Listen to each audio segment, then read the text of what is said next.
In the tranquil city of Savannah, a day turned upside down for an elderly black woman who found herself handcuffed without cause, evidence, or warning. Yet when the city looked away, her son, a determined federal prosecutor, forced them to face their own reflection. This isn't just a story, it's a powerful and unyielding testament to the quiet force of justice in a world that often ignores it. If this is your first time joining us, please let us know where you're watching from. If these narratives inspire you, challenge your perspective, or spark a thought, consider subscribing and hitting the bell icon. We are a platform for voices that deserve to be heard. Thank you for being here. Now let's begin. A humid breeze, heavy with the scent of salt from the Savannah River, carried an unspoken weight that felt as familiar to Melline Carter as the southern heat that clung to her. That morning she had ventured into Harrington's grocer, her heart holding the quiet rhythm of a routine errand. A simple need for milk and bread. She set her tote bag on the counter, adjusting her straw hat with a graceful motion as she exchanged a gentle greeting with the store clerk. Mr. Rodriguez, a longtime neighbor, offered a sincere good morning as he had for over a decade. But today the store's familiar murmur was shattered by a piercing security alarm. In an instant, baskets dropped and heads swiveled toward the entrance. A young man in a worn hoodie sprinted past Melline, snatching a handful of energy bars. His escape left a trail of chaos, scattered cans, startled gasps, and a single futile shout. But there was no pursuit, no one brave enough to block the door. Only a sudden, stunned silence. From this quiet, an unexpected figure emerged. Officer Vanessa Reeves, off duty, her face set in an expression hardened by years of quick judgments, saw not the fleeing thief, but the still figure of an older woman standing near the door. Melline's serene poise, her hands relaxed at her sides, was a picture of shock. But Vanessa saw it as an opportunity. With a sudden, jarring motion, she pulled Melline from the counter. The sound of porcelain and fabric colliding echoed in the hush. Melline's hat fell, her groceries spilling into the aisle. Her eyes, wide with disbelief, met Vanessa's. Her breath caught in her throat. "Hands," Vanessa commanded, her voice low and sharp. "Show me your hands." A primal instinct told Melline to obey, to make the mistake go away. Her hands, trembling, came to rest, palms down on the counter. I didn't," she stammered, her voice a whisper of confusion. But Vanessa was already reciting a list of accusations. Suspicious behavior, non-compliance, proximity to stolen goods. Fragments of a narrative built for her, a verdict delivered before her defense. The manager pointed to the milk in the bag, untouched but now a damning symbol of her guilt. Melline's mind reeled. The roar in her ears drowned out her own thoughts. Humiliation, disbelief, and betrayal washed over her. The entire store watched, transfixed. No one stepped forward. Phones held at waist level captured the moment. Mothers hushed their children. An elderly couple leaned in, alarmed, but no one intervened. "Come with me," Vanessa said, her voice unyielding. Melline was led out the door, not toward vindication, but into the glaring scrutiny of her neighbors and passers-by. The chime on the door felt like a verdict, ringing out her innocence as she crossed the threshold. A phone screen lit up, a shutter clicked, capturing the indelible image of Melline Carter, a pillar of South Savannah, being led to a cruiser in handcuffs, her groceries scattered like evidence. The ride to the precinct was a blur of silence and disbelief. Melline sat, her zip-tied wrists pressed stiffly against her lap, watching familiar landmarks roll past. The old oaks, the historic college. They were all a part of the city she and her husband had chosen for their retirement. She remembered telling her son Bryant Carter, a sharp federal prosecutor, that Savannah had opened its heart to them. Now it felt like a cage. She thought of Bryant's words, "Keep your dignity, Mama." He had taught her about the power of grace, how it could be the only thing standing between her and a terrible fate. She had never imagined that day would arrive in handcuffs. The irony stung. An officer of the law dragging her into a system built to silence people like her. Inside the station, the fluorescent lights were unforgiving. The walls buzzed with the cold, procedural hum of bureaucracy. They booked her without a single word of apology, stamping papers and assigning numbers. She was a file, not a person. She was led into a cramped cell, each step echoing like a sentence. Left alone, she hunched her shoulders, whispering, "Please check the cameras." The only reply was a sigh from a passing officer and the incessant buzz of the lights overhead. Beyond the glass, the world continued on. Car horns, distant music, laughter from late-night diners. But for Meline, time had stopped, suspended in a moment of shock and powerlessness.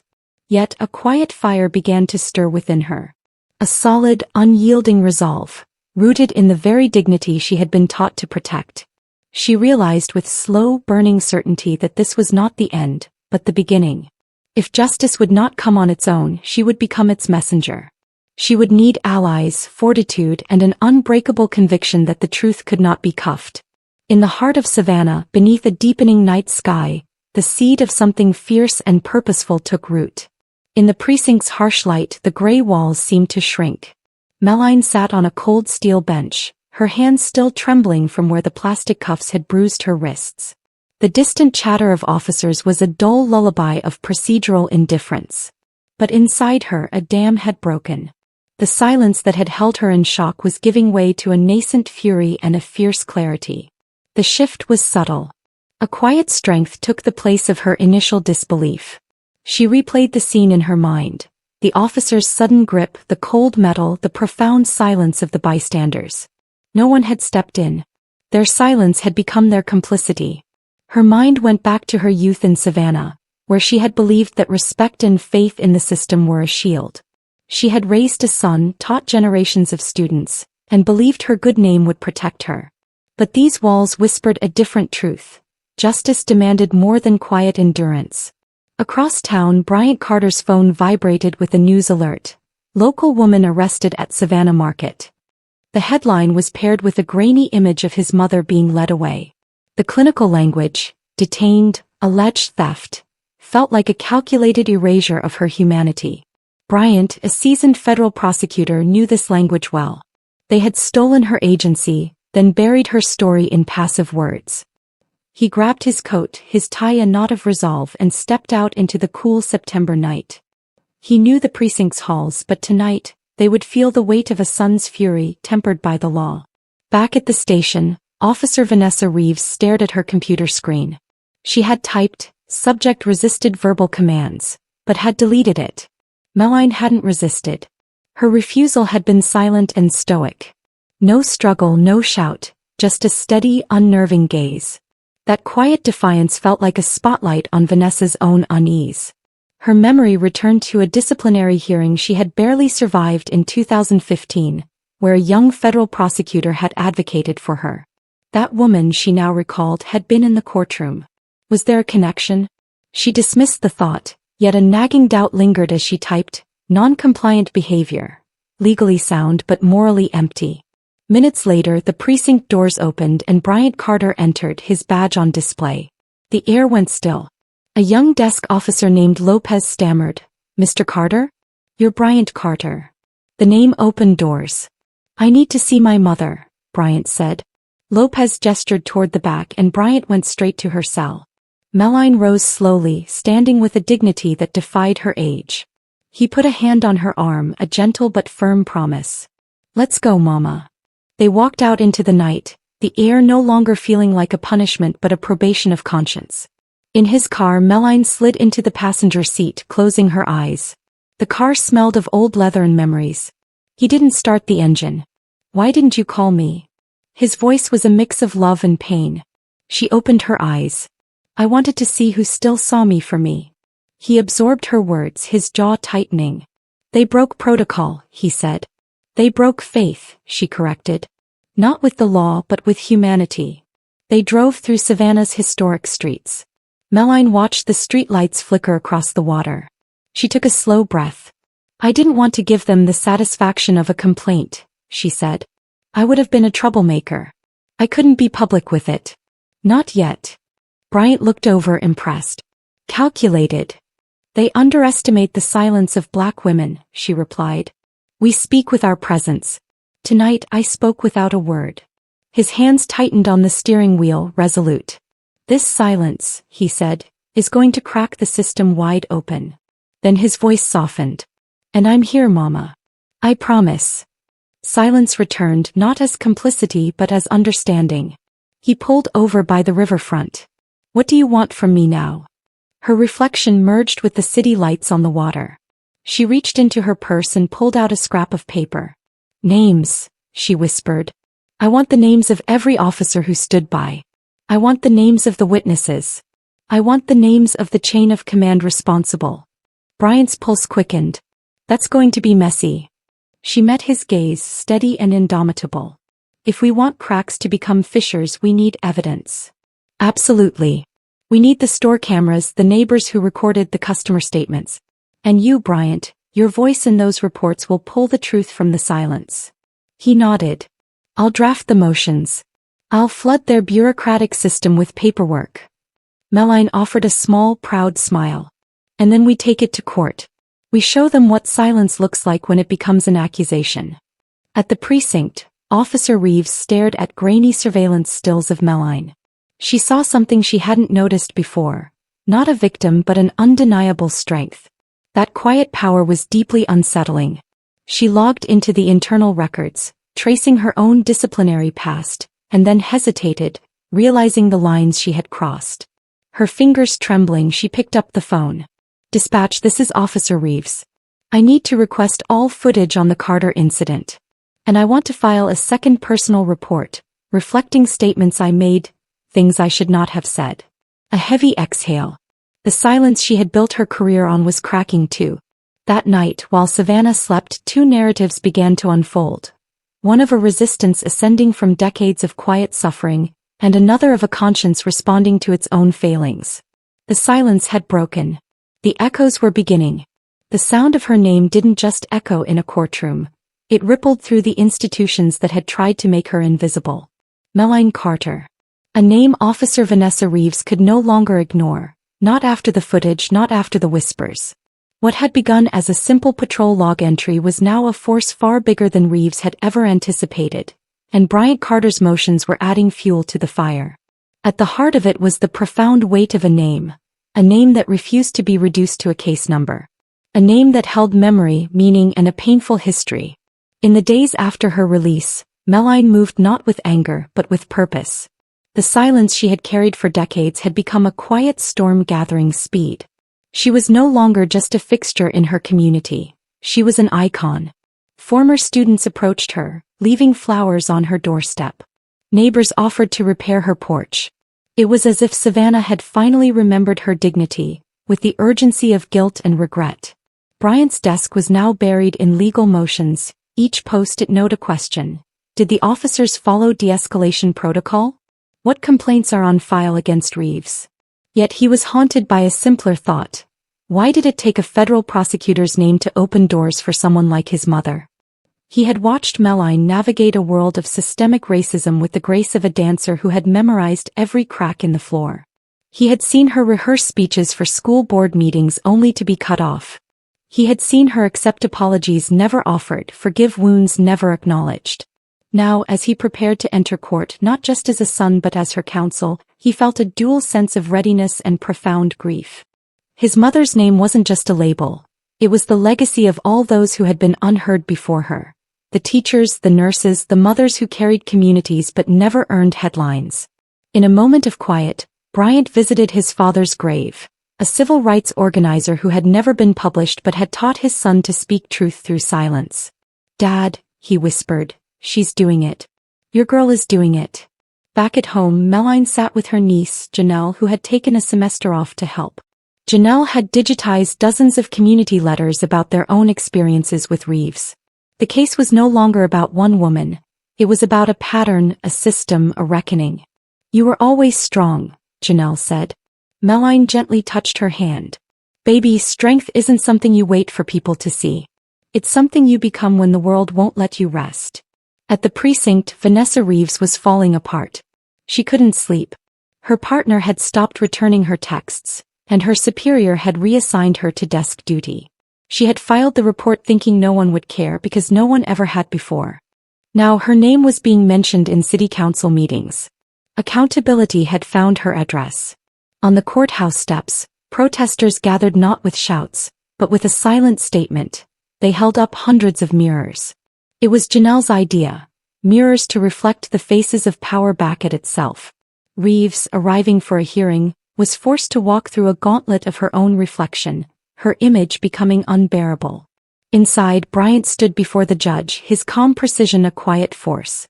"Your Honor, this is not about bruises. It's about the daily diminishment of dignity, about the systems that enable bias and punish those who dare to name it. My mother's arrest wasn't a misunderstanding. It was the logical conclusion of a pattern that has gone unchecked for too long." The judge nodded. "Proceed, Mr. Carter." Melline sat in the gallery, her hands folded. She wore the same navy dress from her husband's memorial, a silent tribute to the man who taught her not to back down. As Bryant presented the footage and the community testimonies, the courtroom shifted. What began as a civil rights complaint felt like an audit of the city's conscience. Faces flushed, eyes dropped. Vanessa Reeves began to understand that she hadn't just arrested a woman. She had activated an entire community. When Melline was called to testify, she rose and a hush fell over the room. She did not cry. She did not accuse. She simply said, "My name is Melline Carter. I am 68 years old. I have taught 3 generations in this city. I have paid my taxes, cared for my neighbors, and loved this country even when it didn't love me back. On that day in the store, none of that mattered. What mattered was that I looked like someone who could be dismissed. But I am not."